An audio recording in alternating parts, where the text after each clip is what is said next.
You walk into the kitchen with purpose. You know exactly why you came.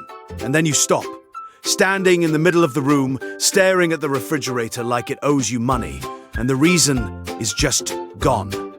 Completely gone. 4 seconds ago, it was the most important thing in your life, and now there is nothing.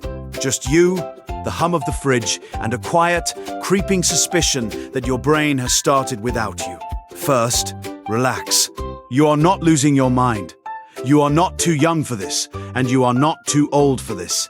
This happens to medical students, and it happens to airline pilots. It is so common and so specific that scientists gave it a name.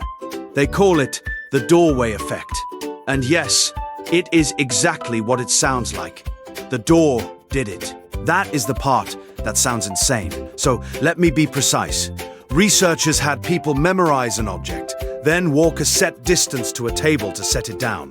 Sometimes the table was across the same big room, sometimes it was the same distance away, but through a doorway. Same effort, same steps. The only difference was a door.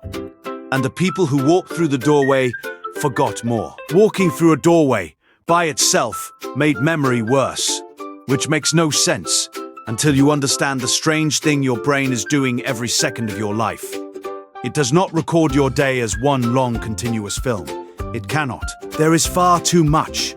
So instead, it chops your life into chunks, little episodes. And the moment one episode ends, it files it away to make room for the next. Scientists call the edge of each chunk an event boundary. It is the brain deciding this part is over, a new part is starting now. And it turns out, a doorway is one of the most powerful event boundaries there is. New room, new lighting, new everything. Your brain reads that threshold as the end of a scene and quietly closes the file you were just in. So picture it like this.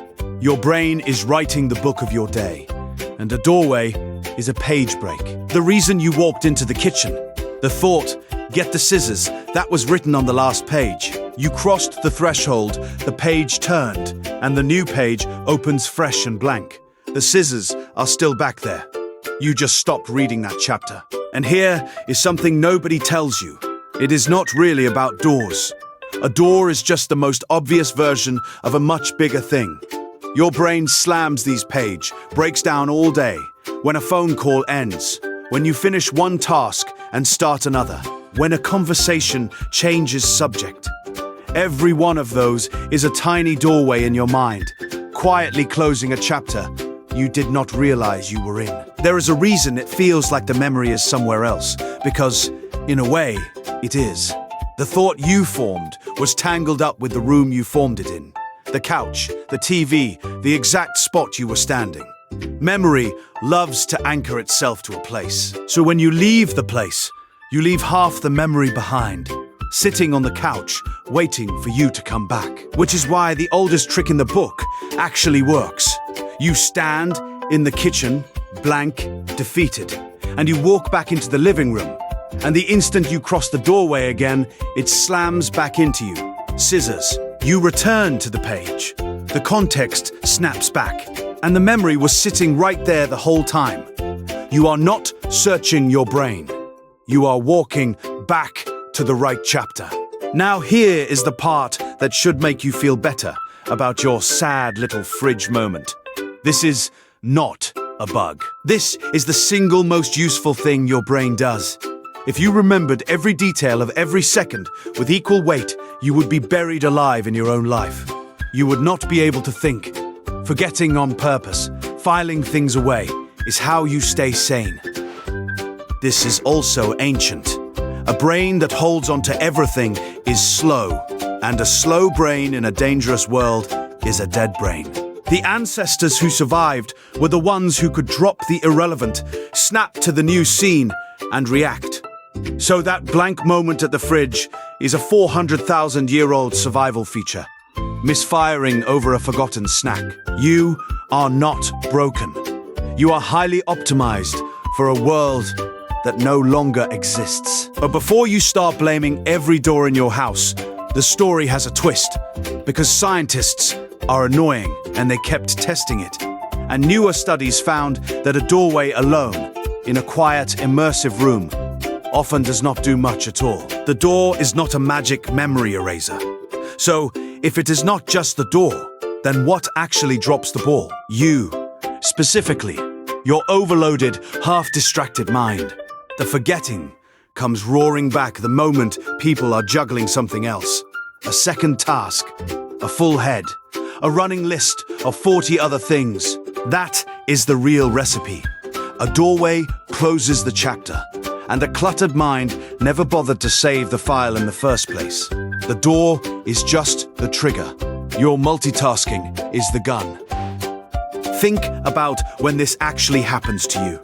It is never when you are calm and focused on one thing. It is when you are holding a phone, replaying a conversation, planning dinner, and somewhere in that storm, a fragile little intention whispered, "Grab your charger." That intention was never written down firmly. It was a sticky note in a hurricane. The doorway just opened the window. Deep in your brain, there is a running model of right now. Where you are, what you are doing, what comes next. Your hippocampus keeps it updated second by second. At an event boundary, it does not just edit that model, it wipes it and builds a new one. That is why the old intention does not transfer. It belonged to the last model, and that model just got demolished to make room for this one. So, can you beat it? A little. The trick is to refuse to let the thought stay fragile. Say it out loud. Scissors. Out loud, like a lunatic in your empty house. Or hold a clear picture of the object in your mind as you walk. You are basically pinning the note to yourself, so the page break cannot tear it off. It feels stupid. It works. But honestly, the better move is to stop being insulted by it. Your brain is not failing you when you blank in the kitchen. It is doing exactly what it evolved to do. Clearing the desk, closing the chapter, keeping you light enough to handle the next moment. The forgetting is the price of an efficient mind. And a perfect memory, it turns out, is far worse than it sounds. There are a rare few people who cannot forget. They can tell you what they ate, wore, and felt on a random Tuesday decades ago. It sounds like a superpower. They describe it as exhausting. Every old wound stays fresh. Every embarrassment is permanently available in high definition. The ability to let a moment go, to let the page turn, is not a flaw in you. It is mercy. So the next time you stand frozen in a doorway with no idea why you are there, do not panic and do not assume the worst. You just turned a page. Your brain filed one episode and opened the next, clean and empty and ready. The thing you wanted is one chapter back, sitting in the other room, exactly where you left it. Walk back through the door. Let the context snap into place and try, this time, to actually hold on to the thought as you cross.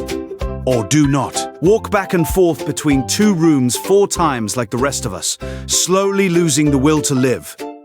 Either way, the scissors are still in the living room. They were never the problem. The door was just doing its job.